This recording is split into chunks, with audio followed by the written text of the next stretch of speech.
Assalamualaikum warahmatullahi wabarakatuh. Bismillahirrahmanirrahim. Alhamdulillahi rabbil alamin. Wassalatu wassalamu ala asyrafil anbiya'i wal mursalin wa ala alihi wa sahbihi ajma'in.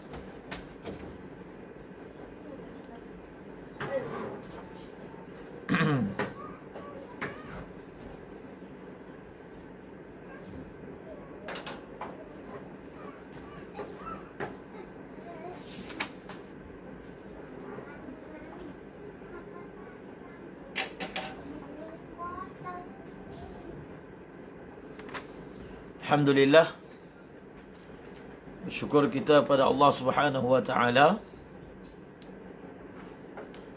dengan nipah rahim dan kasih sayangnya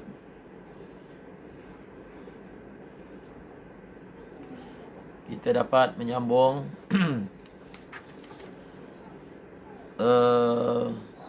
pengajian kita daripada kitab Fathul Mu'in.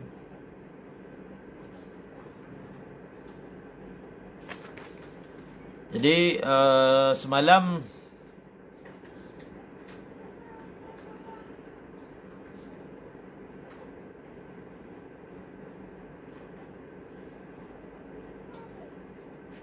kita telah berhenti pada ibarat waraja'a inna warruju'. Waraja'a inna warruju'. Kaedah semalam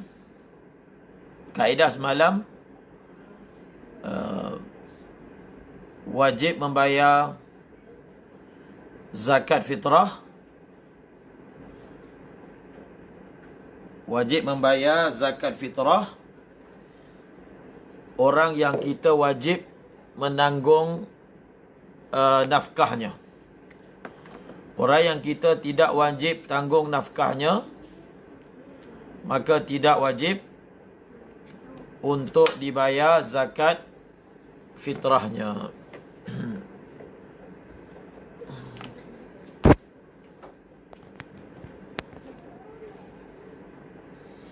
Okey, kita sambung hari ini.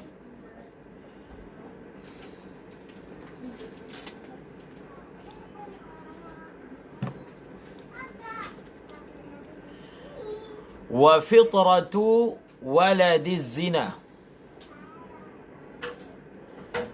Wa fitratu waladiz zina ala ummihi. Itu mubtada' kemudian khabar. Wa fitratu waladiz zina ala ummihi. Dan bermula zakat fitrah bagi anak zina ala ummihi, wajib atas ibunya. Wajib atas ibunya. Okey. Masalah anak zina, waladuz zina, hukum zakat fitrahnya masih tidak terkeluar daripada kaedah semalam. Kenapa dinyatakan bahawasanya zakat fitrah bagi anak zina itu ditanggung oleh ibunya? Sebab ibunya yang wajib tanggung nafkah. Ibunya yang wajib tanggung nafkah. Maka apabila ibunya yang wajib tanggung nafkah, maka ibunya lah yang wajib membayar zakat fitrah kepadanya. Dalam i'anah ditambah, dalam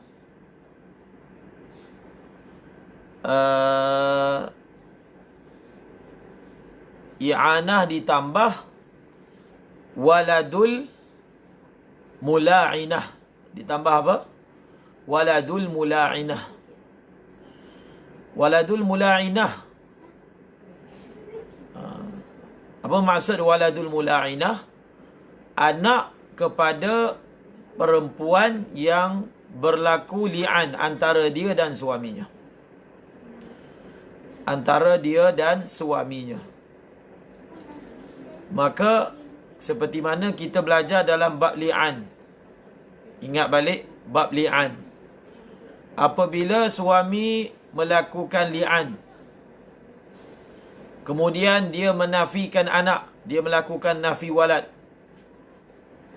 Dia mengatakan wa anna hadzal walada laisa minni. Anak ini bukan daripada aku. Maka anak itu dikira terputus nasabnya dengan mula'in. Maka anak itu hanya dikira anak kepada mula'inah. Anak itu tiada bapa. Anak itu tiada bapa. Kerana bapanya telah menafikan hubungan nasab dengan anak tersebut. Jadi apabila ternafinya nasab, anak itu hanya bernasab dengan ibunya sahaja. Apabila dia bernasab dengan ibunya sahaja, maka nafkah anak tersebut ditanggung oleh ibu. Nafkah anak tersebut ditanggung oleh ibu, tidak ditanggung oleh selain daripada ibu. Kerana mula'in itu tidak dikira apa-apa. Apabila dia telah menafikan itu anak dia, maka dia tidak dikira sebagai bapa. Maka status waladul mula'inah ini sama macam waladul zina. Bukan maksudnya dia tu anak zina. Status dari sudut dia ini tidak ada bapa segi syarak. Dia tidak ada bapa segi syarak. Mungkin dia ada bapa biologi, tetapi dia tidak ada bapa segi syarak. Okey? Dia tidak ada bapa segi syarak.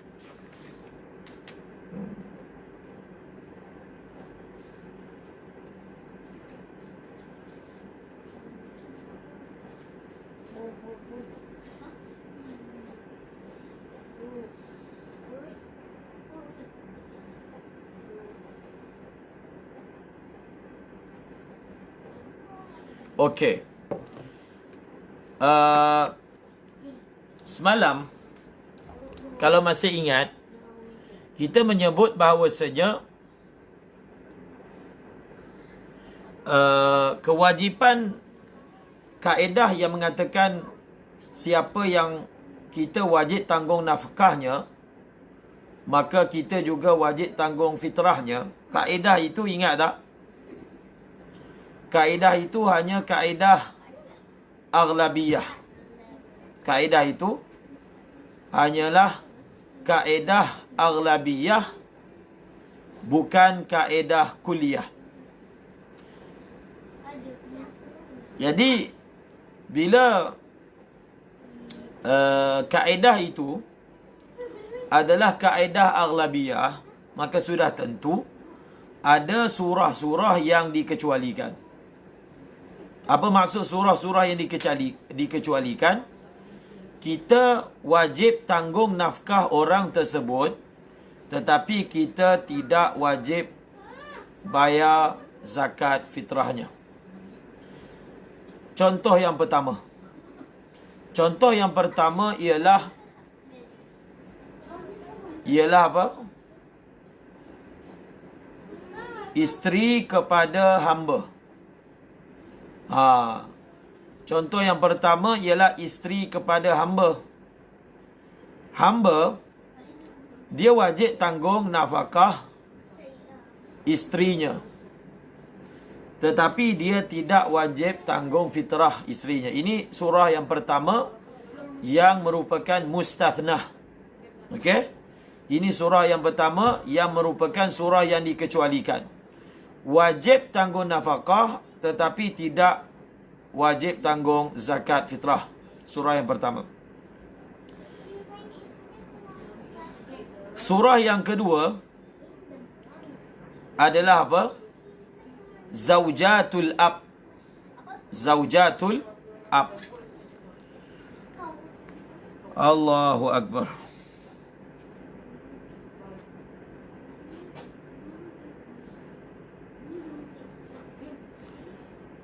Zaujatul Ab ni maksudnya isteri kepada bapa. Isteri kepada bapa maksudnya mak tiri. Maksudnya mak tiri. Jadi emak tiri, nafkah emak tiri wajib ditanggung oleh anak sekiranya bapa mu'sir. Sekiranya apa?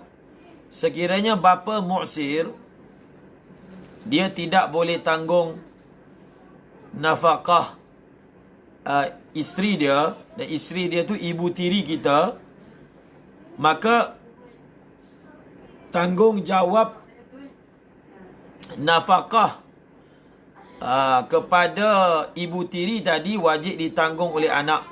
Wajib ditanggung oleh anak. Anak kepada bapa. Nampak tak?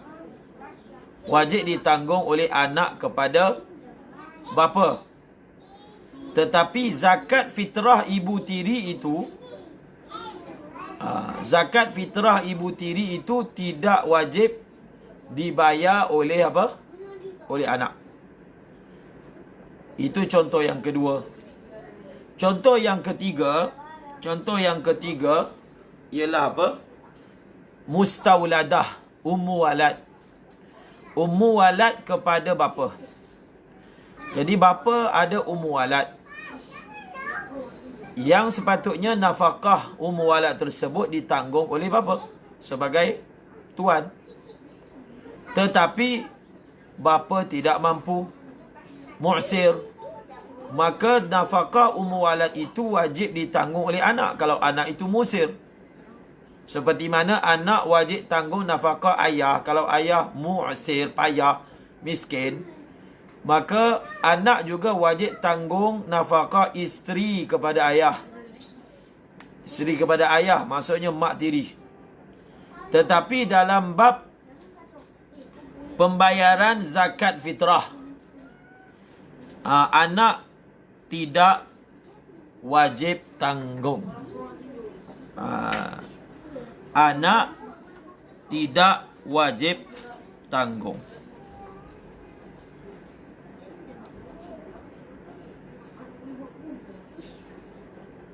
Okey? Faham? Anak tidak wajib tanggung. Okey, ada tak lagi surah-surah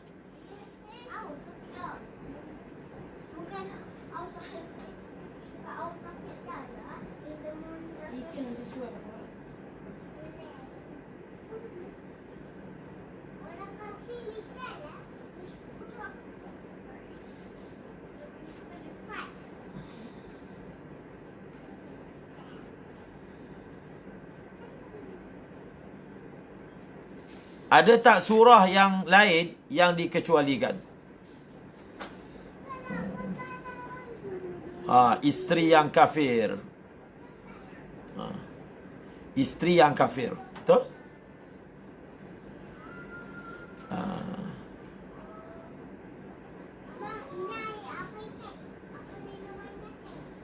Dia cuma isteri yang kafir ni, dia tak sesuai jadi contoh. Kenapa tak sesuai jadi contoh? Sebab isteri yang kafir ini tidak ada ihtimal wajib fitrah atas dia. Tak ada ihtimal. Dia keluar awal lagi. Dia keluar awal lagi. Sebab dia tidak cukup syarat. Okey? Dia tidak cukup syarat asas zakat fitrah, iaitu muadda anhu tu misi Islam.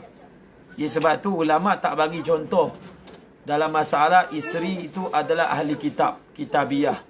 Yahudiyah ataupun Nasraniyah.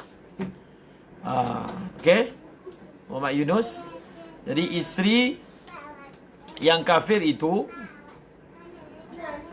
kita tidak ambil sebagai apa?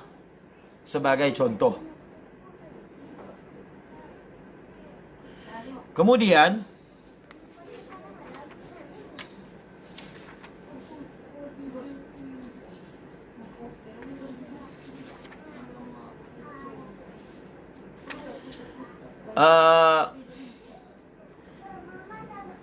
ada satu kaedah, tapi kaedah ni saya baca dalam Al-Manhajul Qawim.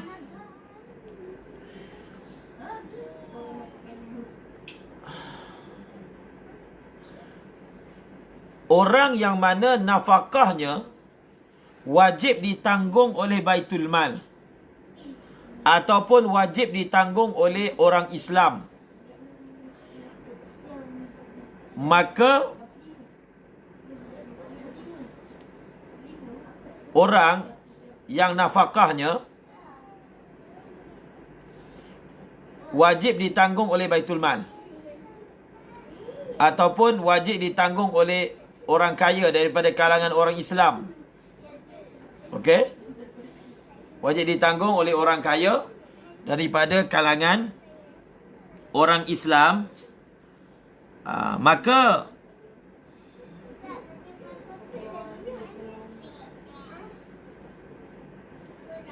Maka tidak wajib dibayar zakat fitrahnya. Apa kaedah dia?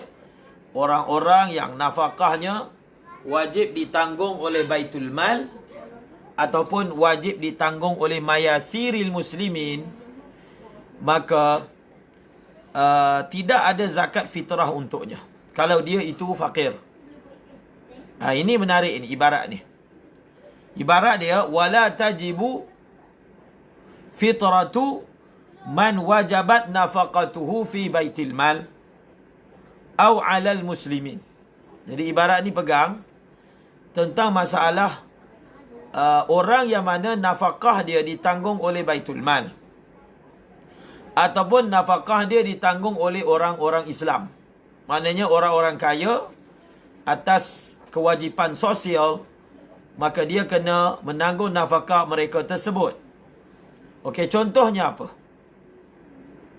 Contohnya ialah anak yatim piatu yang tak ada harta.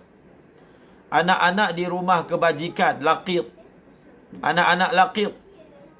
Anak-anak pungut, laqit. Jadi anak-anak laqit ni, anak pungut, anak tak tahu siapa mak bapak dia, maka dia punya saraan itu wajib daripada Baitul Mal. Mungkin daripada duit zakat. Kalau contohlah Baitul Mal tak ada harta, maka ditanggung oleh orang-orang Islam. Mesti, wajib.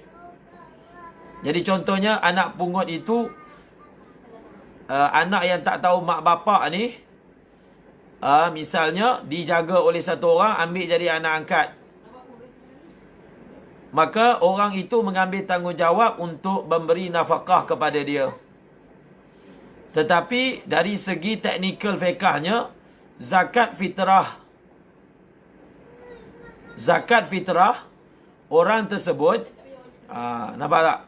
Zakat fitrah budak ni tidak wajib ditanggung oleh bapa angkat. Tadi ada soalan tentang anak angkat.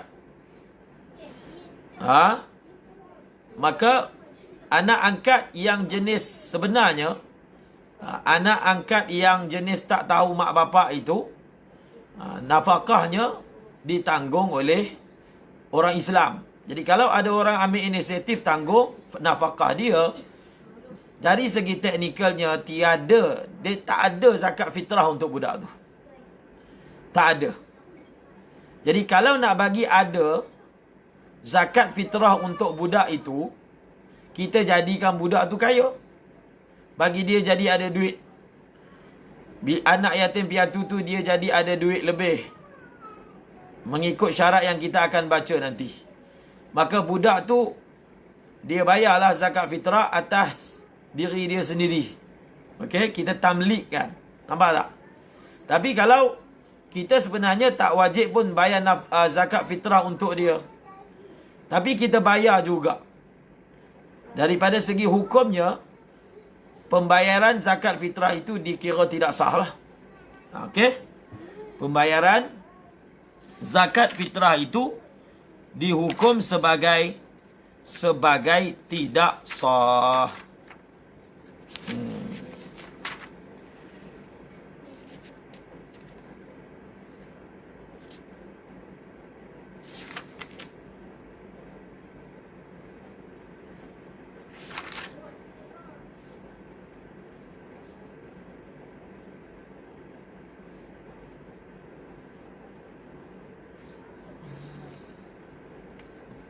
Habis. Faham kan? Setakat ni faham. Kita sambung. Wala an waladin kabirin qadirin ala kasbin. Semalam perbincangan tentang anak saghir dan juga kabir. Sekali lagi saya ingatkan, dhabit wajibnya nafkah ini, dia tak ada kaitan dah baligh ataupun belum baligh.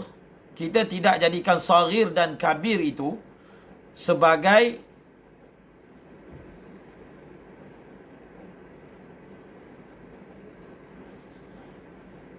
apa? Sebagai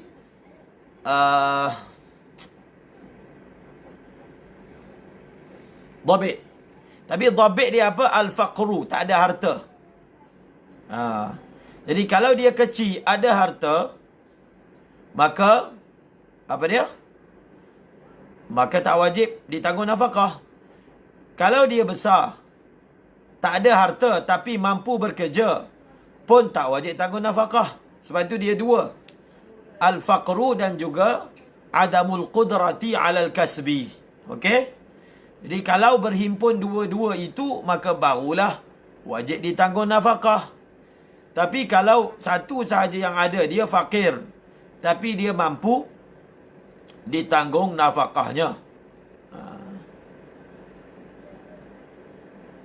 Tadi soalan tadi Hasan Helmi tu, kita bukan bicara orang fakir tu yang keluarkan zakat fitrah. Kita bicara Baitul Mal tu keluarkan zakat fitrah kepada orang fakir tersebut.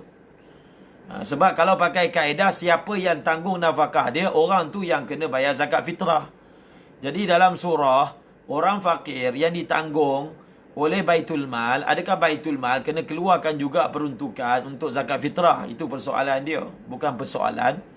Sebab ada orang dia tak wajib bayar zakat fitrah sendiri, tapi orang lain bayarkan. Macam anak yang fakir, anak fakir kan, anak fakir, anak kecil, tetapi ayah dia bayar zakat fitrah. Semalam Abu Nuaim tanya berkali-kali tentang apa? Tentang masalah kenapa bukankah dalam hadis bahawasanya faedah daripada zakat fitrah itu tuhratun anil lagwi wal ithmi, tetapi zakat fitrah juga wajib kepada budak kecil. Wajib kepada budak kecil. Itu hadis tu. Maka bukan perkataan waqi', tapi itu memang hadis. Maka jawapan dia begini. Jawapan dia, satu, kita jawab, ni jawapan ni saya ambil daripada Hasyiah Tarmasi. Jawapan dia ialah hadis itu dihamalkan ala ghalib. Maksudnya ghalibnya hikmah daripada zakat fitrah itu adalah membersihkan daripada lara, benda-benda lara dan juga dosa. Faham? Jadi hadis itu humila alal ghalib. Itu biasa. Ditanggungkan atas surah yang ghalib. Maksud ghalibnya zakat fitrah atau orang dewasa, maka mereka ada imkan melakukan lara dan juga ithim. Okey? Itu yang pertama. Itu jawapan yang pertama. Dan jawapan yang kedua adalah sambungan hadis tersebut, wa tu'matun lil masakin. Zakat fitrah adalah untuk bagi makan kepada orang miskin. Maka hikmah ini terrealisasi dalam konteks zakat fitrah atas sabi. Faham? Yang tanya semalam tu, Abu Nu'aim. Jadi jawapan dia murakkab daripada dua perkara. Yang pertama, hadis itu ditanggung atas ghalib. Yang kedua, masih lagi ada hikmah dalam hadis tersebut, iaitu sambungan hadis tersebut, wa tu'matun lil masakin. Dalam matan Fathul Mu'in tak sebut. Tapi masa malam yang kita baca hadis tu, hari yang pertama, saya ada baca penuh hadis tersebut. Ada lafaznya, tambahan lagi, hadis riwayat Abu Daud, Ibnu Majah, wa tu'matun lil masakin. Okey? Jelas soalan tu? Wala an waladin kabirin. Wala an waladin kabirin qadirin ala kasbin. Qadirin ala kasbin.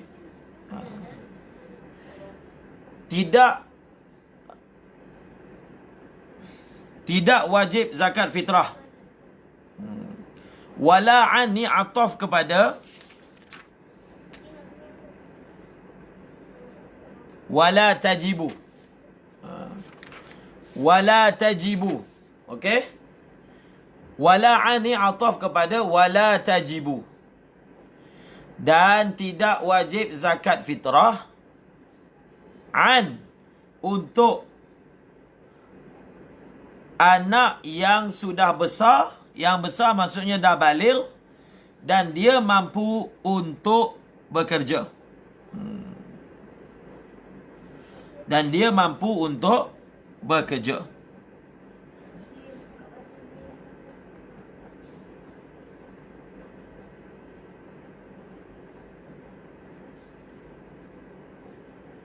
Nampak tak? Ini masalah anak yang besar. Ni ibarat dia. Semalam kita sebut kan, kalau anak itu sudah tidak wajib ditanggung nafkah oleh ayah, maka ayah tak wajib bayar zakat fitrah. Okey, tak wajib itu biasalah. Soalannya, kalau ayah ingin membayar zakat fitrah untuk anak tersebut, anak dia kat universiti, dia misalnya dia tak wajib tanggung nafkah, yang dia tanggung tu ihsan, zakat fitrah kepada anak tersebut dia tak wajib bayar. Tapi bagaimana kalau ayah bayar? Jadi hukum ayah bayar zakat fitrah untuk anak yang dah besar, anak yang dah besar, yang dia tak wajib tanggung nafkah, sama macam masalah seseorang bayarkan zakat fitrah bagi ajnabi. Sama. Dia punya hukum sama. Okey? Dia punya hukum dia sama. Nampak? Apa maksud hukum dia sama? Kalau ayah bayarkan zakat fitrah untuk anak tersebut tanpa izin daripada budak itu, maka lam tasqut anhu. Kewajipan zakat fitrah itu belum gugur. Boleh tengok ibarat dia dalam kitab I'anatut Talibin. Boleh tolong share ibarat I'anatut Talibin. Falau akhrajaha anhu abuhu min malihi la tasqutu anhu illa bi'idnihi li'adami istiqlalihi. Falau akhrajaha anhu abuhu min malihi la tasqutu. Falau akhraja, kalaulah ayah mengeluarkan zakat fitrah bagi pihak anak yang besar tadi dengan harta ayah, la tasqutu anhu illa biiznihi, tidak akan gugur zakat fitrah tersebut li'adami istiqlalihi. Istiqlalihi, hi itu maksudnya up, kerana ayah itu tidak mustaqil. Sebab itu dia ada beza dengan waladun saghirun ghani. Dia ada beza dengan waladun saghirun ghani. Okey, anak dia belum baligh, tetapi anak dia ada harta. Kaedahnya, zakat fitrah anak tersebut, ayah tak wajib bayar guna duit ayah. Tak wajib. Faham tak? Sebab apa? Ayah pun tak wajib tanggung nafkah. Tetapi kalau ayah bayarkan juga zakat fitrah anak kecil yang ghani itu, yang sepatutnya zakat fitrah dia pakai duit dia sendiri, adakah sah? Hukumnya sah. Apa beza dia? Bukankah dalam dua-dua masalah ini, zakat fitrah itu wajib daripada harta anak. Waladun saghirun ghani pun wajib. Waladun kabirun qadirun ala kasbin au ghaniyun pun wajib daripada harta dia. Dia punya beza dia li'adami istiqlalihi. Kalau dalam masalah anak yang kecil, walaupun budak tu kecil, walaupun budak tu ghani, segala urusan budak itu kan ayah dia wali. Ayah dia wali. Wali kepada walad saghir. Jadi perbuatan ayah itu boleh dikira perbuatan budak itu. Okey? Boleh dikira perbuatan budak itu sebab ketika anak dia saghir, ayah ada kuasa wilayah. Jadi bila ayah ada kuasa wilayah, maka tangan apa? Tangan ayah itu adalah seperti tangan anak. Ayah bayar kira macam anak bayar. Itu beza dia dengan masalah waladun kabirun qadirun ala kasbin au apa dia? Ghani. Itu ambil perhatian.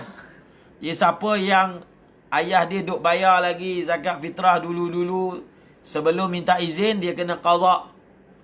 Qada maksudnya sekiranya dia berada dalam surah, dia berada dalam surah apa?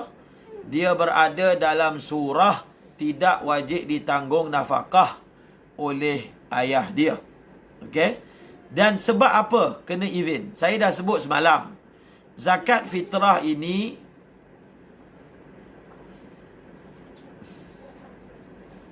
tak boleh. Ahmad Muaz, kaedah ni tak pakai. Kami pun duk cari juga masa zaman belajar dulu. Al-ilmu bil izin yunazzalu manzilatal izin. Tak boleh pakai. Seperti mana masalah apa yang sebelum ni kan? Masalah isteri nak puasa sunat. Dia tak minta izin daripada suami dia, tapi dia tahu, dia yakin suami dia izin. Kalau kita faham betul-betul ta'amul, dua masalah ni lain. Dia punya mahal hukum dia tak sama. Dia punya objektif tak sama. Okey? Maksud daripada masalah suami isteri puasa, maksudnya redha suami. Kat sini izin ni saya dah sebut semalam. Izin ni dia adalah mewakili niat. Dia adalah apa? Mewakili niat. Jadi kalau tak ada izin, maksud setiap tahun tu dia kena ada izin yang berasingan. Dia perlu ada izin yang berasingan. Sebab izin tu adalah niat. Al-iznu fi manzilatin niyah. Okey? Izin itu pada kedudukan niat. Jadi dia tak sama, kan? Dia kena buat izin tu dulu. Bila dia buat izin, barulah ada niat. Jadi bila dia buat niat, barulah sah orang lain bayarkan zakat fitrah untuk dia. Okey?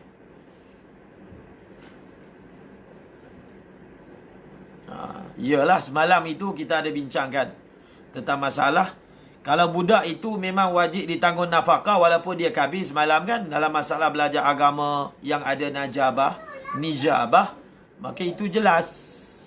Okey? Wala tajibul fitratu ala qinnin kafir wala an murtaddin illa in aada lil Islam. Dan tidak wajib zakat fitrah bagi pihak tidak wajib zakat fitrah bagi pihak qin ni hamba yang kafir. dan juga tidak atas orang yang murtad. Na'udzubillahi min zalik. Ulama kita ajar bila sebut je perkataan murtad, maka kita kena sebut na'udzubillahi min zalik. Setiap orang dia perlu tidak aman daripada makrullah.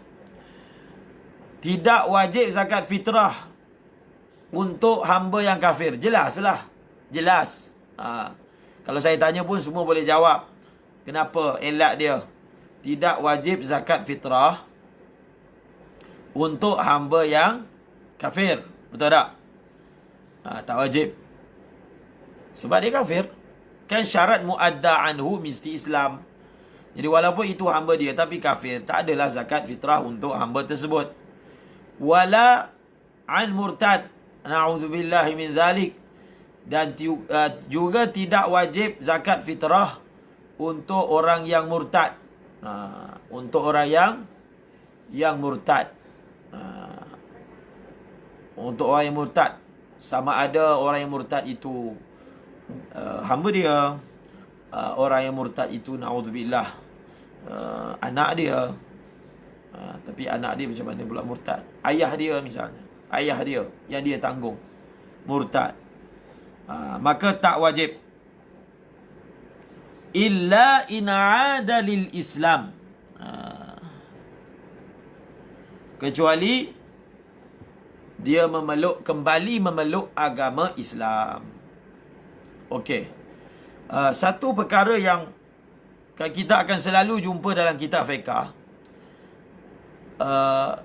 nushaddidu 'ala al-murtaddi ma la nushaddidu 'ala al-kafir al-asli. Iaitu kita berlaku berat.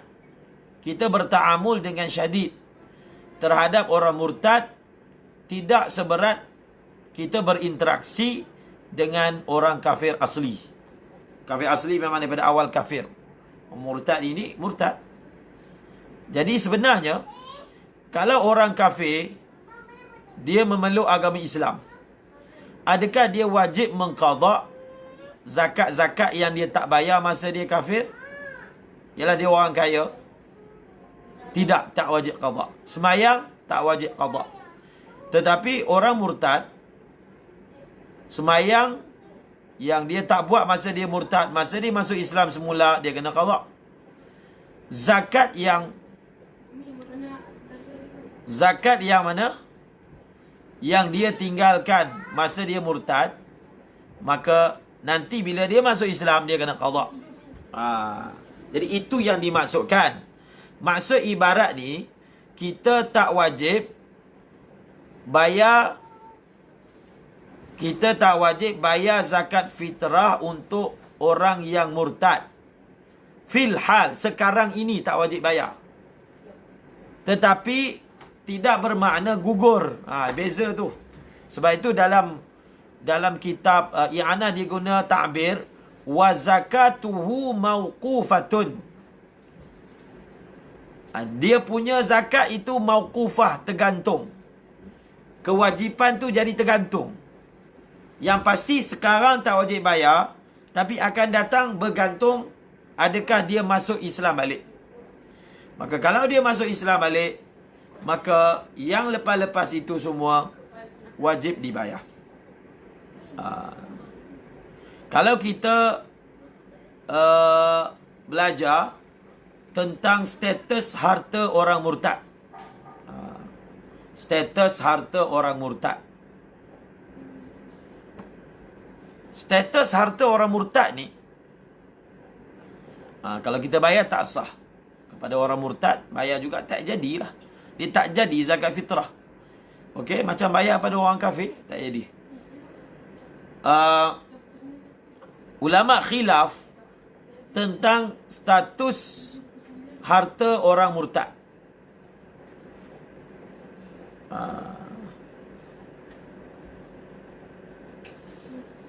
Ada yang mengatakan status harta orang murtad terus, harta orang murtad ni terus disita dan dimilikkan kepada Baitul Mal. Dipindah milik jadi milik Baitul Mal. Terus otomatik. Maknanya dia akan dia akan menjadi status dia macam harta faid. Okey? Status dia jadi harta faid. Macam mana kita berurusan dengan harta faid, maka begitulah kita berurusan dengan harta orang murtad. Jadi pendapat yang muktamadnya bergantung. Kita tengok. Yang pasti harta dia dibekukan. Dibekukan. Kalau dia mati dalam keadaan murtad ataupun dia tak masuk Islam balik, maka harta dia secara pasti menjadi harta Baitul Mal. Tapi kalau dia masuk Islam balik, maka harta yang di-freeze tu, dibekukan tu akan dipulangkan. Itu berkaitan perbahasan ulama tentang harta orang murtad. Na'udzubillahi min zalik. Wa talzamu 'ala az-zawji fitratu khadimati az-zawjah in kanat amatahu aw amataha wa akhdamaha iyyaha la muajjaratan wa man sahibatha walau biidnihi 'ala al-mu'tamadi. Tengok ni.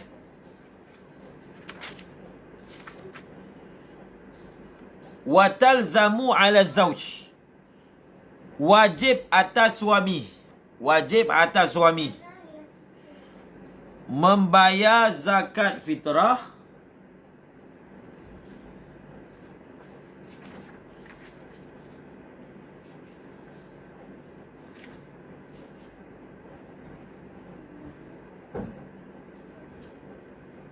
tengok ni. Wajib atas suami membayar zakat fitrah untuk khadam bagi isterinya. Dia bayar zakat fitrah untuk siapa? Untuk khadam bagi isterinya. In kanat amatahu. In kanat amatahu. Sekiranya apa? Sekiranya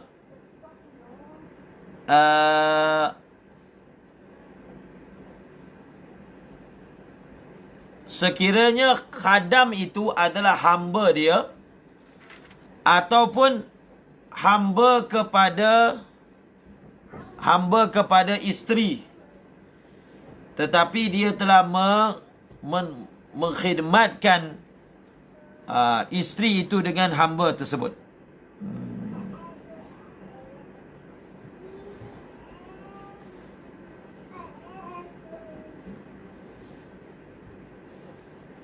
Okey, ni masalah ni. Masalah tentang apa? Tentang khadimah. Tentang khadimah. Okey, saya baca dulu dalam kitab Asyiah Tarmasi.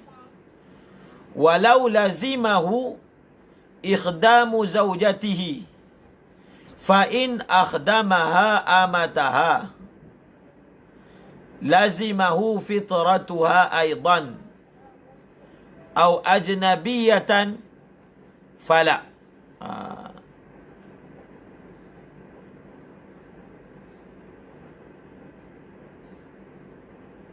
Okey, ni masalah apa ni? Tajuk sekarang ni tentang masalah khadimah. Khadimatuz zaujah. Masalah sekarang ni khadimah az-zaujah.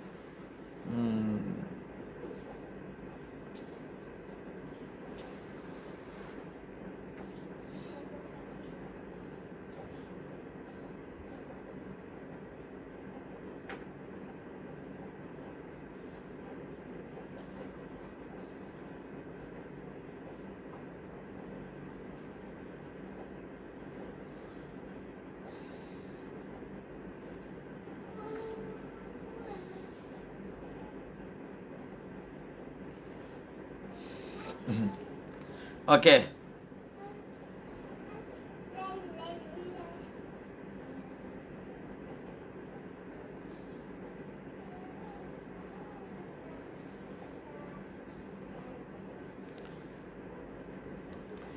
Kita tengok ni masalah khadimatuz zaujah.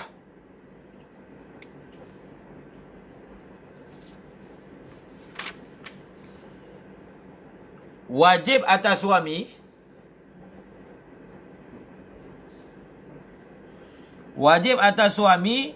untuk membayar zakat fitrah khadimah kepada zaujah.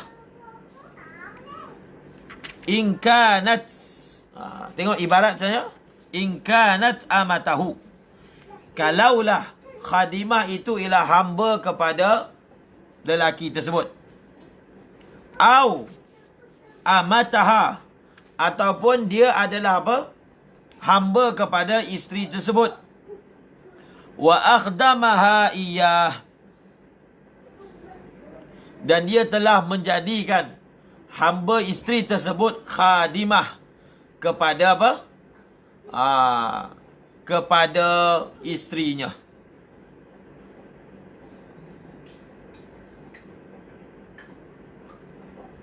Okey? Dia kalau kita belajar dalam bab nafaqah,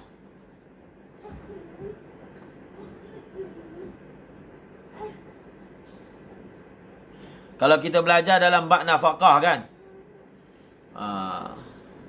dia ada satu masalah ni. Ni kita masuk sikit dalam bab apa khadimah ni. Menarik ni. Ada sesetengah keadaan yang mana antara nafkah yang wajib diberikan oleh suami kepada isteri dia adalah apa? Khadimah. Khadimah ni maksudnya orang gaji. Sama ada orang gaji, kalau orang gaji ni berbayar lah, ataupun dia bagi orang yang khidmat lah. Khadimah ni orang khidmat.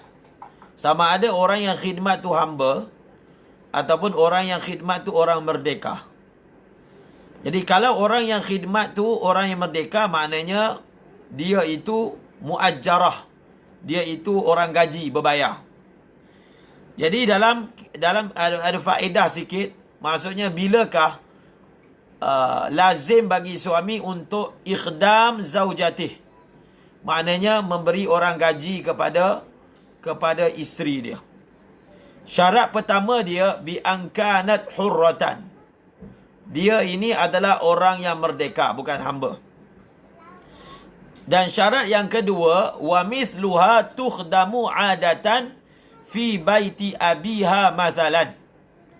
Dan isteri dia itu adalah memang jenis orang yang mana dikhidmati di rumah bapa dia. Maksudnya masa dia duduk dengan bapa dia, semua urusan dia dibuat oleh orang gaji. Anak orang kaya. Baju orang gaji basuh, tempat tidur orang gaji kemaskan. Sebab apa begitu? Sebab apa dia ini dikhidmati? Likauniha la taliqu biha khidmatu nafsiha fi adatil balad. Kerana dia ini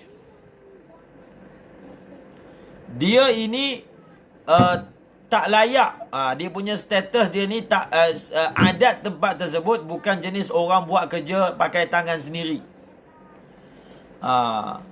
Maka dalam keadaan ini, kalau siapa kahwin dengan dia, kena wajib sediakan orang gaji, kecuali kalau dia redha. Okey? Bi khilafi man la tukhdamu fihi wa in hasala lahu laha syarafun min zawjin aw ghairihi yu'tadu li ajlihi ikhdamuha.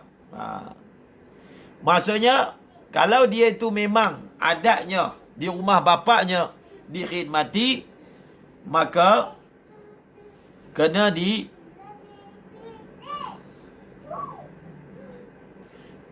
apa? Kena disediakan orang gaji tersebut.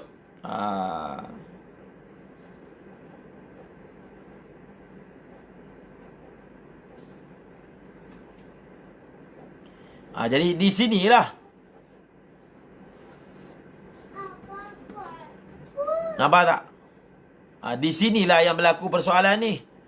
Jadi bila suami wajib sediakan orang gaji, khadimah, Jadi kalau khadimah itu hamba, khadimah tu adalah hamba kepada isteri. Kalau ikut kaedahnya, bila dia hamba kepada isteri, maka isterilah yang tanggung nafkah dia. Faham tak? Isteri yang tanggung nafkah dia. Tetapi oleh kerana sepatutnya suami dia cari orang luar untuk jadikan khadimah, tapi dia ambil hamba kepada isteri untuk jadi khadimah, maka pada ketika itu nafkah bagi khadimah tadi yang merupakan hamba kepada isteri itu wajib ditanggung oleh suami. Jadi bila dia wajib ditanggung oleh suami, maka suami juga wajib tanggung dia punya zakat fitrah.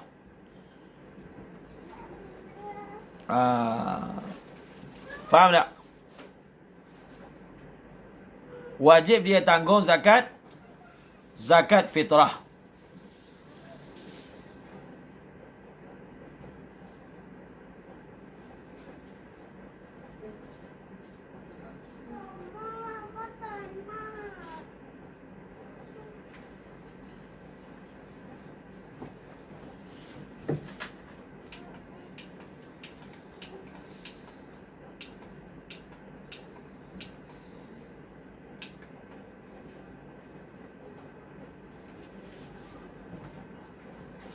Okey?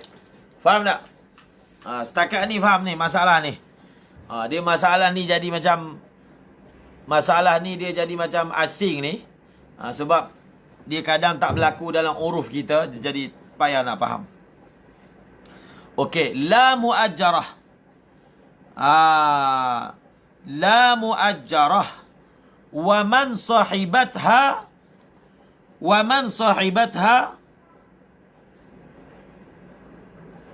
walau biiznihi. Wa man sahibatha walau biiznihi. Jadi ulama bahaskan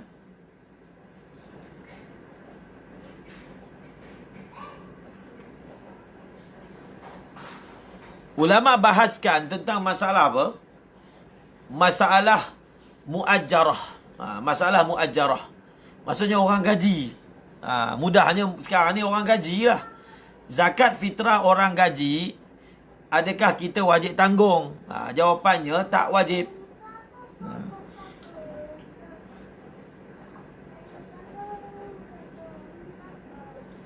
Nampak tak? Tapi kalau khadimah itu dia bukan ajnabiyah, dia hamba kepada isteri dia, yang tu dia wajib tanggung. Jadi kena beza tu. Tengok tu, ajnabiyah.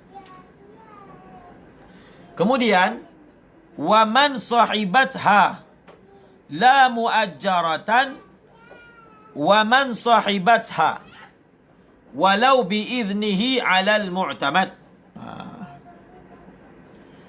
Walau biiznihi 'alal mu'tamad.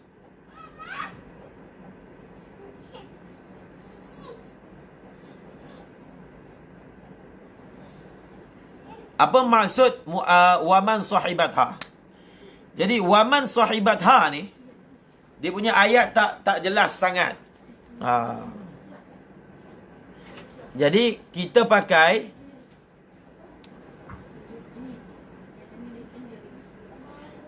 pakai ibarat dalam Al-Manhajul Qawim. Lagi jelas. Jadi waman sahibatha ni, kat sini pun ada. Dekat i'anah pun ada. Ay wala man sahibat zawjatahu litakhdumaha binafaqatiha li'annaha fi ma'na al-mu'ajjarah fala yalzamuhu fitratuha kama anna al-mu'ajjarah la yalzamuha. Jadi kat bawah tu ibarat lagi jelas. Wa man sahibatha tu kena tengok dalam i'anah. Jadi lagi jelas. Kalau tak faham macam mana surah dia? Dia ada satu surah gini. Ada orang yang merdeka. Dia ini, contohlah isteri kita ni. Ustazah. Maknanya mudirah. Jadi ada anak murid tawa nak bersahabat dengan ustazah. Kan? Jadi dia khidmatlah ustazah ni. Jadi segala makan minum, tempat tinggal yang bersahabat dengan ustazah ni ditanggunglah oleh siapa? Ditanggunglah. Ditanggung. Ditanggung. Jadi dalam surah ini ditanggung oleh siapa? Ditanggung oleh isteri sendiri. Ditanggung oleh isteri. Jadi adakah zakat fitrahnya suami kena bayar? Maka suaminya tak kena bayar. Wala man sahibatha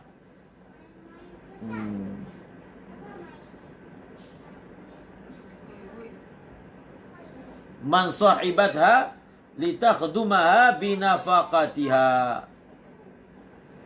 Okey? Jelas tu. Walau biiznihi 'ala al-mu'tamad. Walau biiznihi 'ala al-mu'tamad.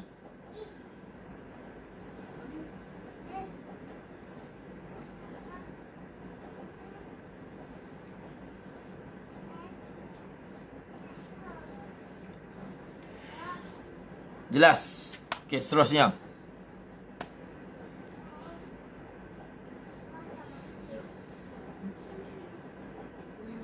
Jadi rupanya, cuba tengok dalam i'anah. Dalam masalah nafaqah, man sahibatha litakhdumaha binafaqatiha ni, binafaqatiha, ada khilaf rupanya antara Imam Rafi'i dan juga Imam Nawawi. Ada khilaf tentang masalah zakat fitrah. Alal mu'tamad inda Nawawi. Dalam kitab i'anah sebut, wa'tamada Rafi'i fi nafaqati wujuban fitratiha wa jazama bihil mutawalli. Imam Rafi'i memilih pandangan bahawasanya man sahibatha li takhduma binafaqatiha ni, fitrah dia wajib ditanggung. Fitrah dia wajib ditanggung. Wa qala fi nihaya wal awjah hamlul awwal ay adam al wujub ala ma idza kana laha muqaddarun minan nafaqah la tata'addah wa sani a'dil wujub ala ma idza lam yakun la muqaddar wa ta'kul kifayataha kal ima. Nampak tak? Jadi rupanya dalam masalah ni sebenarnya perbincangannya dalam kitab nafaqah. Jadi ada khilaf tentang masalah satu orang yang dia sahabat, dia datang untuk khidmat, maka orang tu kena tanggunglah nafkah. Si fulan ni, si fulan ke si fulanah ke, dia kena tanggung nafkah. Jadi adakah oleh kerana dia wajib tanggung nafkah, adakah dia juga wajib tanggung dia punya zakat fitrah? Sebab kalau ikut kaedah, siapa yang mana kita tanggung nafkah, maka kita juga tanggung zakat fitrah. Maka Imam Rafi'i kata, ya, wajib tanggung zakat fitrah. Di sisi Imam Nawawi mengatakan tidak wajib tanggung zakat fitrah. Di sisi Imam Nawawi tidak wajib tanggung zakat fitrah. Tetapi Imam Ramli dalam kitab Nihayatul Muhtaj memilih jalan jamak. Imam Ramli sebut gini. Dia kata, pandangan yang mengatakan tak wajib tanggung nafkah ini ialah apa? Ialah kita hamalkan pada surah nafkah dia itu yang mana ditanggung oleh zaujah tadi ataupun zauj. Nafkah itu muqaddarah. Nafkah dia itu telah ditetapkan berapa? Maksudnya sehari bagi RM10 ke, telah ditetapkan. Ataupun kalau beras tu sekilo ke misalnya. Tapi kalau nafkah dia, maka kalau nafkah dia muqaddarah, maka tak wajib dia tanggung zakat fitrah. Dan surah yang mana mengatakan wajib tanggung zakat fitrah, Imam Ramli dalam Nihayah Al-Muhtaj mengatakan ini dalam surah nafkah itu ghairu muqaddarah. Maknanya tak ditetapkan, ikutlah apa yang dibagi dia makan, tak tetap. Jadi kalau dia muqaddarah, tak wajib bayar zakat fitrah. Kalau dia ghairu muqaddarah, wajib menanggung zakat fitrahnya. Okey. Uh,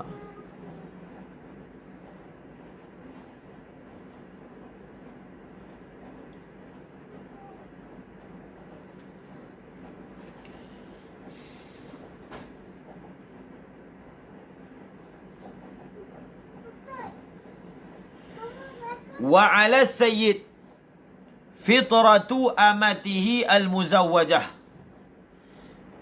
limu'sirin wa 'ala al-hurratil ghaniyah al-muzawwajah li'abdin la 'alaihi walau ghaniyan qala fil bahr.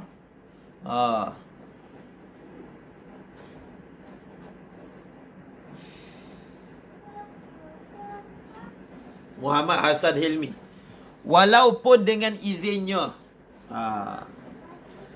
Okey, tengok pada perkataan tu.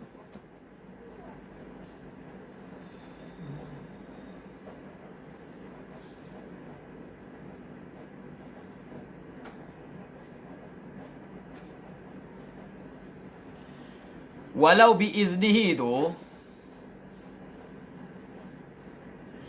maksudnya walaupun suami memberi izin. Maksudnya suami yang bagi izin.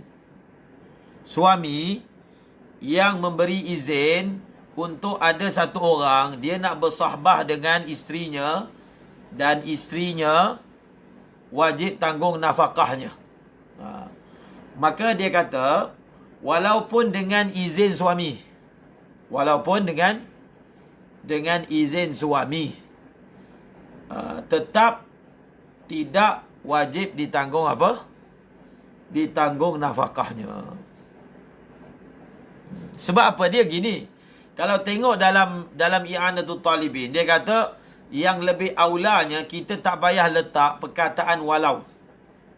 Yang lebih aulanya kita tak payah letak perkataan walau. Terus kita bawa ibarat tu waman sahibatha bi idnihi. Okey?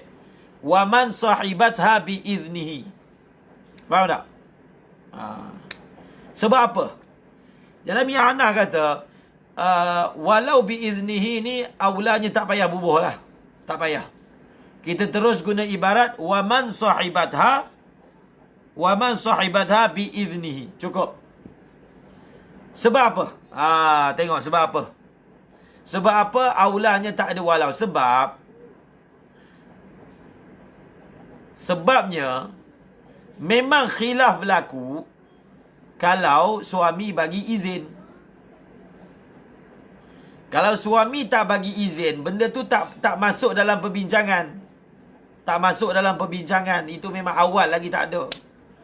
Memang surah. Maksudnya surah ni, surah yang boleh ada ihtimal wajib tu atas suami. Surah itu bila suami bagi izin lah surah tu. Dia bukan ada dua syak. Kalau suami tak bagi izin, maka tak kena. Itu memang tak kena awal lagi, kan? Kalau suami tak bagi izin, itu memang tak kena awal lagi. Suami tak ada kena-mengena. Yang duk bincang ni kalau suami bagi izin lah. Sebab itu lau ini ditulis di bawah ini aulanya digugurkan. Sebab kalau dalam kitab Nihayatul Muhtaj, samalah juga dalam Al-Manhajul Qawim, perkataan lau tu tak ada. Okey, kalau contohnya dalam ibarat Al-Manhajul Qawim, wa fi ma'naha man sahibatha litakhdumaha bi nafaqatiha bi iznihi. Dengan izin suami. Okey? Jelas dia jadi lambat juga ni. Dia jadi lambat. Yang ni senang. Wa 'ala sayyid fitratu amatihi muzawwajah. Wajib atas tuan untuk membayar zakat fitrah hamba perempuan dia yang ada suami. Muzawwajah maksudnya berkahwin, ada suami. Li mu'sirin. Ni awal kita dah bahas dah. Satu orang hamba, suami dia ni orang merdeka, dia mu'sir. Suami dia mu'sir, kan kita belajar. bila satu orang dia ini mu'sir. Dia mu'sir. Dia tak mampu nak tanggung. Dia tak mampu nak tanggung. Oh, ini awal kitab tak ada. Tak ada. Awal kitab itu masalah apa? Itu masalah hamba. Dia ni mu'sir. Dia ni orang merdeka. Isteri dia hamba. Dia mu'sir. Bila mu'sir, dia tak wajib tanggung zakat fitrah. Jadi adakah isteri dia yang hamba ni, kita kata oleh kerana suami dia ini tak mampu bayar zakat fitrah, kira gugurlah zakat fitrah daripada hamba perempuan ni? Tak gugur. Zakat fitrah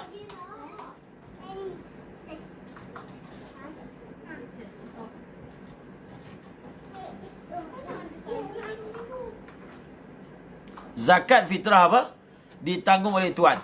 Zakat fitrah tersebut akan ditanggung oleh tuan. Faham tak? Ni jelas kan? Yang sebelum ni masalah gini. Dia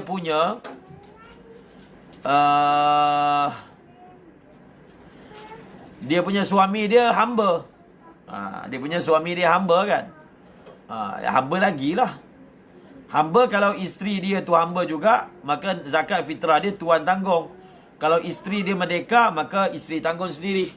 Ini masalah suami orang merdeka tapi tak mampu, mu'sir.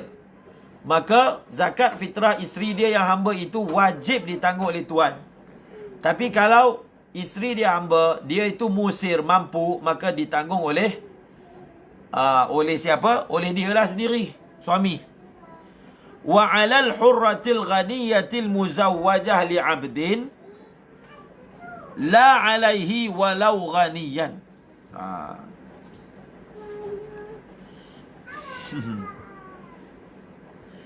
Dan juga okey, sangkut doa.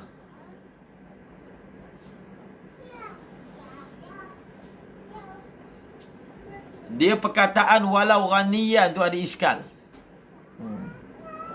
Perkataan walau ghaniyan tu ada iskal. Tengok dalam i'anah.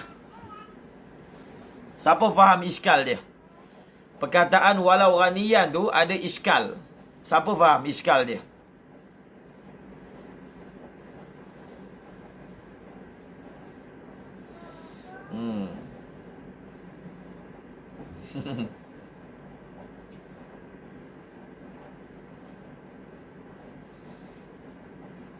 Okey tak? Dah tak sangkut kan sekarang? Okey? Boleh sambung? Okey. Jadi macam mana dalam Fathul Mu'in sebut walau ghaniyan? Macam mana ada surah hamba boleh kaya. Hamba boleh kaya. Jadi macam mana surah dia?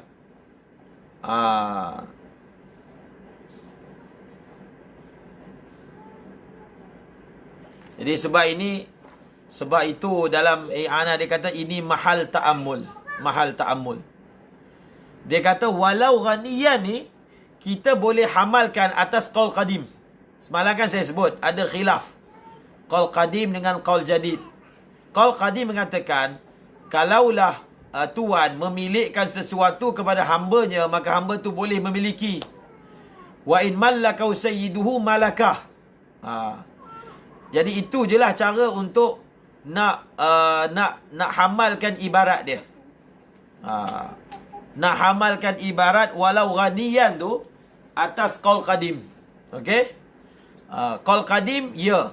Kalau tuan dia milikkan, maka dia akan boleh memiliki. Okey, itu satu perkara. Wa 'alal hurratil ghaniyah ni, cuba tengok dalam i'anah. Kan dia kata kalau suami dia ni hamba sahaya. Kalau suami dia hamba sahaya, maka zakat fitrah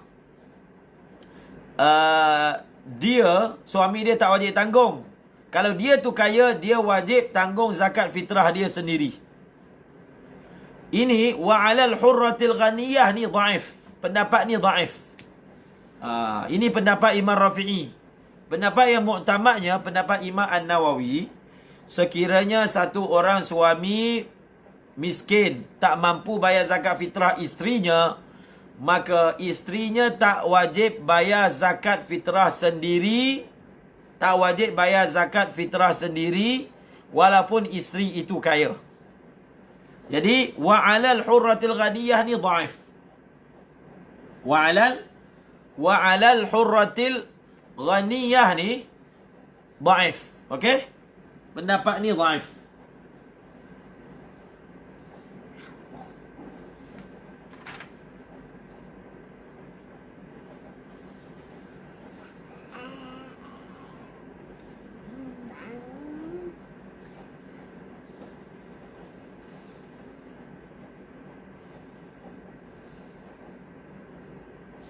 Faham tak?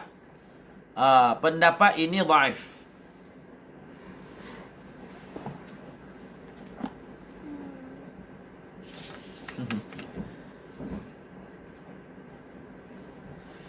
Tetapi kan dalam masalah kalau isteri kaya, suami miskin, tak mampu harta bayar zakat fitrah, memang isteri tidak wajib bayar zakat fitrah. Tetapi dalam kitab Al-Manhajul Qawim, tengok ibarat ni. Lakin yusannu laha ikhrajuha khurujan minal khilaf. Tetapi perempuan tu, isteri tu disunatkan untuk dia bayar juga zakat fitrah, pakai duit dia untuk keluar daripada khilaf. Antaranya Imam Rafi'i yang mengatakan apa? Imam Rafi'i yang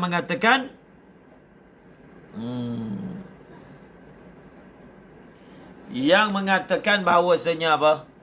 Bahawasanya tetap wajib bayar zakat fitrah.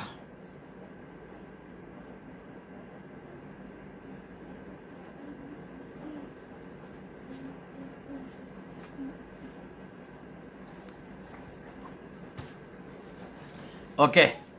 Faham?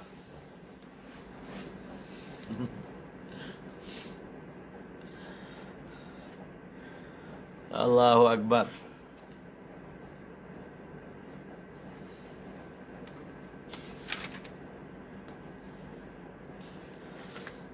Jadi tulis ibarat tu, lakin yusannu laha ikhrajuha khurujan minal khilaf.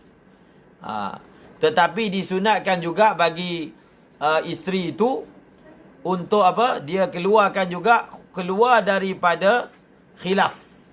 Keluar daripada khilaf orang yang mengatakan begitu.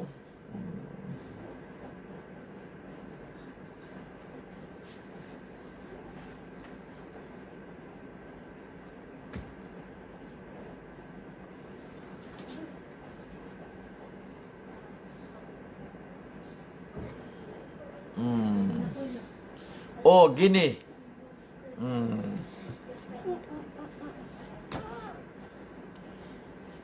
Dia kalau kita tengok sebenarnya masalah ni dia memang ada khilaf. Okey? Dia ada khilaf. Ada sebahagian ulama mengatakan masalah hurratun ghaniyah ni, satu orang perempuan yang kaya, yang khilaf Imam Rafi'i dengan juga Imam Nawawi ni, iaitu kalau suami dia tu orang merdeka. Tapi kalau suami dia itu hamba, kalau suami dia hamba, sebahagian ulama mentarjihkan pandangan bahawasanya kalau suami dia hamba, maka pendapat yang rajihnya isteri dia kena bayar zakat fitrah. Isteri dia kena bayar zakat fitrah. Jadi dalam kitab Raudah, sebenarnya dalam kitab Raudah, Imam Nawawi pun mentarjihkan pandangan yang macam dalam matan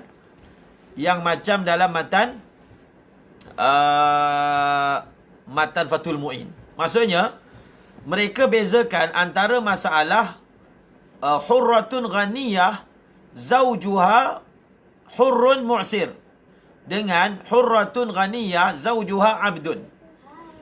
Jadi kalau hurratun ghaniyah zaujuha mu'sir, pendapat yang rajihnya perempuan tu tak perlu bayar zakat fitrah.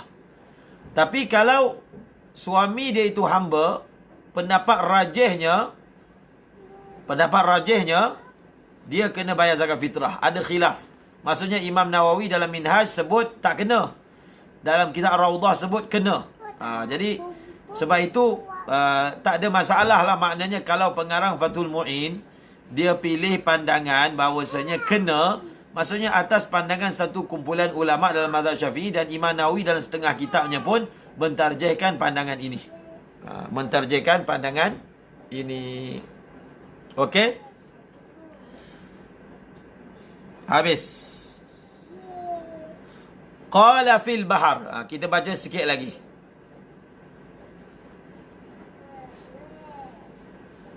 Qala fil bahar walau ghaba az-zawju faliz-zawjati iqtiradu nafaqatiha lid-darurah la fitratiha li'annahu al-mutalab wa kadha ba'duhu al-muhtaj. Ini ibarat yang terakhir yang kita baca malam ni. Kita baca malam ni.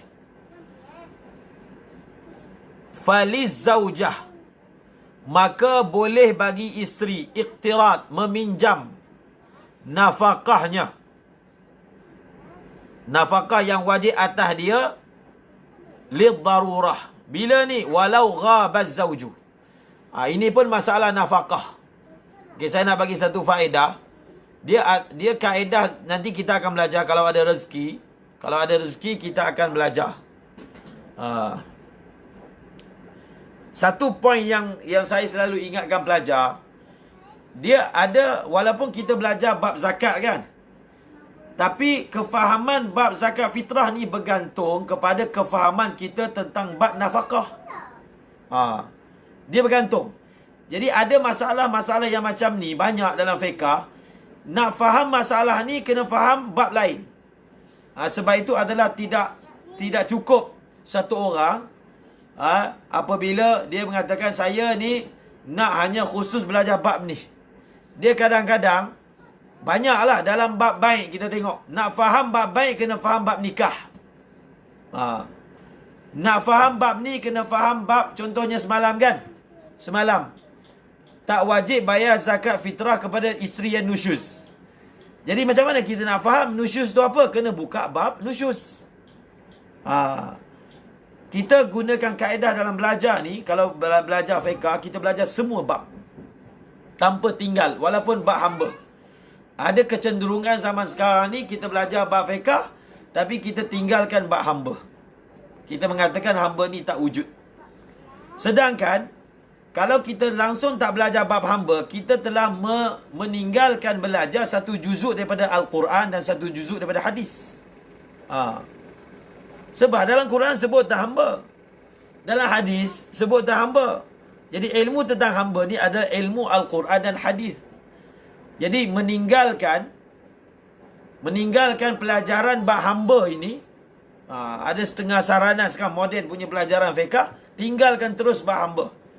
Kalau kita tidak mendalami bab hamba, kita akan dapat mengalami kesukaran untuk faham surah dalam bab lain yang bukan hamba, tapi ada kaitan dengan hamba.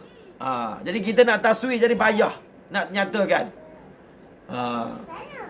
Okey, sebab itu kita belajar semua bab. Kita akan belajar semua bab. Jadi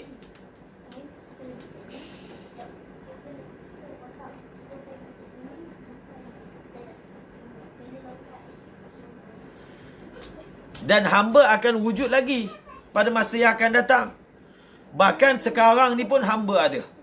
Saya ingat lagi Syekh Ahmad bin Muhammad Amuh, dia kata semasa zaman kesultanan dinasti yang terakhir kan di Yaman, sebenarnya masih wujud hamba-hamba milik kabilah-kabilah Tapi bila berlaku revolusi di Yaman, digulingkan kerajaan beraja, hamba-hamba ni lari, abiq. Abiq. Sebenarnya mereka ini adalah milik kabilah-kabilah yang mana diwarisi turun-temurun. Jadi hamba ni dia ambil kesempatan daripada waktu kelang kabut itu, maka dia lari. Jadi ada hamba pergi Dubai, ada hamba pergi Qatar. Jadi kita oleh kerana itu, mungkin di Dubai, di Qatar ni ada orang yang status dia masih hamba. Sebab satu orang, dia tak akan boleh jadi orang merdeka selagi tuan dia tidak kata kamu merdeka. Jadi cuba kita bayangkan. Cuba kita bayangkan. Bahkan di Mauritania masih ada sampai sekarang hamba. Syekh Muhammad Saud sebut, dia kata ada kawan dia datang belajar sekali dekat Ribat. Datang bawa 2 orang hamba. Kawan dia tu datang madrasah, bawa hamba jadi khadam. Basuhkan baju dia, dia belajar, hamba tu jadi khadam. Jadi hamba ada sampai sekarang kat Mauritania.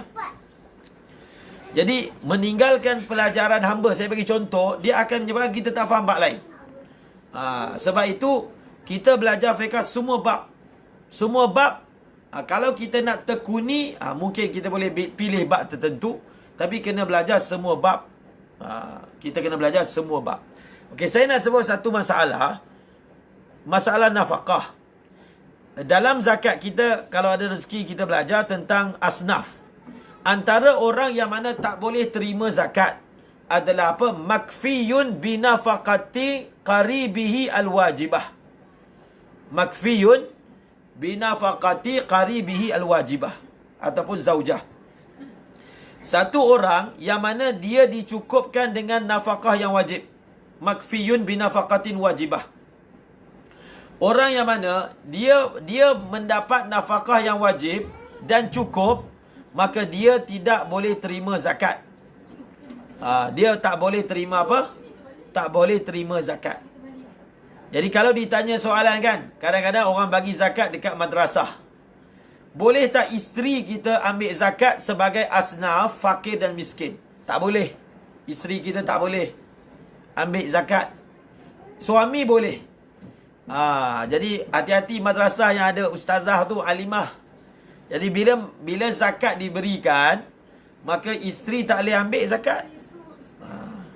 Isteri tak boleh ambil zakat sebab bila dia isteri, maka nafkah dia ditanggung oleh suami. Makfiyun binafaqatin wajibah. Jadi isteri kan telah ditanggung dengan nafkah yang wajib atas suami dia. Jadi bila nafkah yang wajib, isteri tak boleh ambil. Isteri tak boleh ambil zakat atas asnaf, fakir dan miskin. Kalau isteri tu nak ambil, boleh zakat atas asnaf lain. Mungkin gharimin mungkin. Iaitu orang yang mana berhutang. Jadi kalaulah dekat madrasah tu ada berlaku orang bagi zakat, jadi cara dia, kita bagilah kat suami. Jadi daripada suami sampai kat isteri. Okey? Itu cara dia. Tapi kalau bagi dekat dekat isteri direct atas asnaf fakir dan miskin, maka hukumnya tidak sah. Kecuali, ni masalah ni. Boleh tak kita bagi zakat fitrah, kita bagi zakat kepada isteri orang, tapi suami dia mencuaikan dia punya nafkah dia. Suami dia mencuaikan nafkah dia. Maka jawapan dia boleh. Kan tadi isteri ni dia tak boleh terima zakat kalau dia makfiyun binafaqatin wajibah. Kalau dia dicukupkan dengan nafkah yang wajib. Tapi kalau suami dia tak bayar nafkah, ataupun suami dia bayar tapi tak cukup, suami dia miskin, maka dia boleh terima zakat. Kerana dia tak termasuk dalam orang yang tak terima zakat, tak boleh terima zakat, iaitu makfiyun binafaqatin wajibah. Sekarang ni dia bawa masalah, kalaulah suami tak ada, ghaib ni tak ada lah, bukan hadir.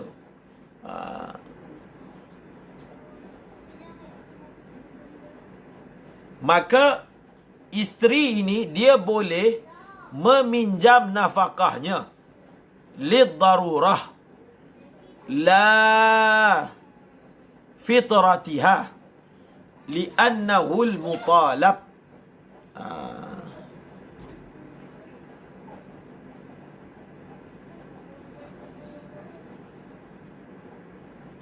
Wa kadza ba'dhuhu al-muhtaj.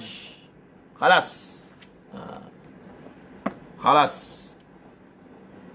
Dia perbahasan ni ulama menyebut gini. Suami dia ghaib. Tak ada. Jadi dia pinjam duit. Dia pinjam duit dengan izin qadhi kalau ada. Jadi kenapa dibincangkan tentang masalah pinjam ni? Maksud dia gini. Maksudnya dia boleh pinjam duit untuk bayar nafkah diri dia dengan niat dia akan claim balik ataupun suami yang akan bayar hutang tersebut. Suami akan bayar hutang tersebut. Jadi kalau suami tak ada, maka contohnya suami tak ada, cuai. Mahkamah boleh benarkan ataupun memberi hutang kepada isteri ni. Okey, isteri ni ambil duit sebagai hutang. Tapi tanggungjawab untuk bayar hutang tu ialah suami. Boleh berlaku. Tetapi isteri dia tak boleh hutang duit untuk bayar zakat fitrah. Tak boleh. Okey? Tak boleh bayar, tak boleh hutang duit untuk bayar zakat fitrah. Dengan niat nanti suami dia bayar balik atas orang yang memberi hutang. Tak boleh. Sebab apa? Sebab satu, dia dibenarkan berhutang sebab darurat. Kalau dia tak ada nafkah, dia tak boleh teruskan hidup. Tapi untuk zakat fitrah tak ada sebarang darurat. Tak perlu dia nak hutang. Kalau dia hutang juga, dia sendiri kena bayar. Suami dia tak kena bayar. Okey? Itu maksud ibarat ni. Wa kadza ba'dhuhul muhtaj. Begitu juga. Cuba tengok apa maksud ba'dhuhu. Wa kadza ba'dhuhu. Ba'dhuhu ni maksudnya apa? Ba'dhu ni maksudnya asal ataupun farak. Dia ini wajib tanggung nafkah anak dia. Tapi dia tak bayar. Maka anak dia pinjam, boleh. Tapi tak boleh pinjam untuk fitrah. Ataupun dia wajib tanggung nafkah ayah dia. Dia tak bayar. Ayah dia pinjam. Nanti dia yang kena bayar. Okey? Dia yang kena bayar. Wa kadza ba'dhuhu. Ba'dhuhu ni maksudnya apa? Asluhu au far'uhu. Asluhu au far'uhu. Okey?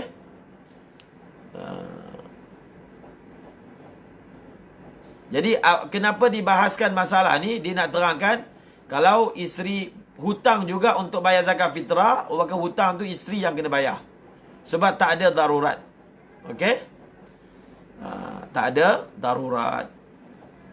Wallahu alam bis-shawab. Wallahu alam bis-shawab. Jadi kita baca setakat itu, berhenti pada perkataan wa kadza ba'dhuhul muhtaj.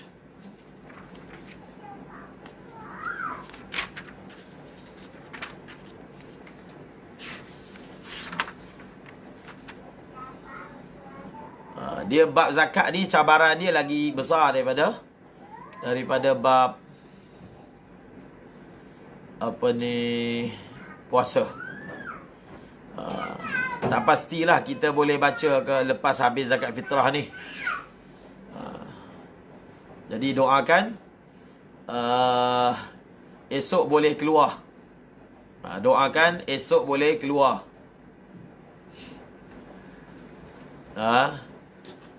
Ini hari ke-14. Hari ini hari ke-14.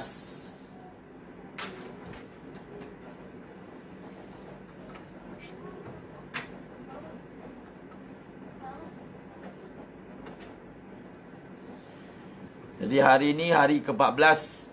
Saya duduk dekat pusat kuarantin. Kita dah 14 hari dah dekat pusat kuarantin, dekat MSN. Jadi kalau ikutnya esok lah.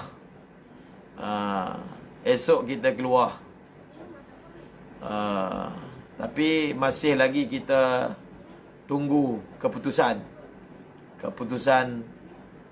swab yang ketiga. Swab yang ketiga.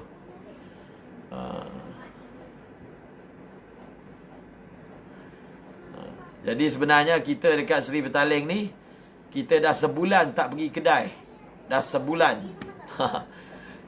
Sebulan. Hari tu 2 minggu dekat madrasah. Tak boleh keluar pagar. Ni tambah lagi 2 minggu. Jadi dah dekat 2 bulan, sebulan ni kira tak tengok kedai lah. Dah sebulan tak tengok kedai. Tak apalah, tak tengok kedai tapi barang kedai sampai juga. InsyaAllah. Wallahu a'lam bissawab wa ilaihil marji'u wal ma'ab. Bismillahirrahmanirrahim. Alhamdulillahirabbil alamin wassalatu wassalamu ala asyrafil anbiya'i wal mursalin wa ala alihi wa sahbihi ajma'in. Allahumma 'allimna ma yanfa'una wanfa'na bima 'allamtana warzuqna 'ilman nafi'ah. Allahumma ij'alna من الذين ينظرون الكتاب نظرة واحدة ويحفظون ما فيه ويفهمون به ويعملون به ويبلغون به. اللهم إنا نستودعك ما علمتنا فاردده إلينا عند حاجاتنا ولا تنسنا يا رب العالمين. صلى الله على سيدنا محمد النبي الأمي وعلى آله وصحبه وبارك وسلم. سبحان ربك رب العزة عما يصفون وسلام على المرسلين والحمد لله رب العالمين. آمين برحمتك يا أرحم الراحمين.